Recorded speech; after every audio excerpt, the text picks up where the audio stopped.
Welcome to Andhraprabha. నేను విజయ. ప్రముఖ బాలీవుడ్ నటుడు బీజేపీ నేత మిథున్ చక్రవర్తికి Y+ భద్రత కేటాయించారు. ఇటీవల బాలీవుడ్ నటులకు వరుసగా బెదిరింపులు వస్తున్నాయి. ఈ జాబితాలో మిథున్ చక్రవర్తిని కూడా చేర్చారు. తాజాగా సోషల్ మీడియాలో బెదిరింపులు రావడంతో ఆయనకు సెంట్రల్ ఇండస్ట్రియల్ సెక్యూరిటీ ఫోర్స్ భద్రతను పెంచింది. మిథున్ చక్రవర్తిని పాకిస్తాన్ గ్యాంగ్స్టర్ షాజాద్ భట్టి సోషల్ మీడియాలో బెదిరించాడు.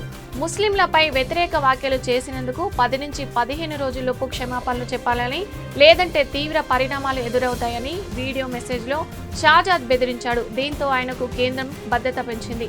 ఇదిలా ఉంటే కోల్కతా సమీపంలోని స్టాల్ లేక్ ఏరియాలో అక్టోబర్ 27న జరిగిన బీజేపీ సభ్యత్వ నమోదు కార్యక్రమంలో మిథున్ చక్రవర్తి రెచ్చగొట్టే వ్యాఖ్యలు చేశారంటూ నవంబర్ 6న ఆయనపై 2 FIRలు నమోదయ్యాయి. ఈ సభ్యత్వ నమోదు కార్యక్రమంలో కేంద్ర హోంమంత్రి అమిత్ షా కూడా పాల్గొన్నారు.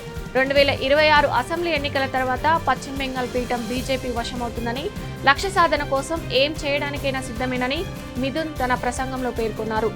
ఇక జార్ఖండ్ అసెంబ్లీ ఎన్నికల ప్రచారంలో భాగంగా ఈస్ట్ సిక్కిం జిల్లాలో మిథున్ రోడ్ షో నిర్వహించారు. బీజేపీ అభ్యర్థి మాజీ సీఎం అర్జున్ ముండా భార్య మీరా ముండా తరపున ఆయన ప్రచారం చేశారు.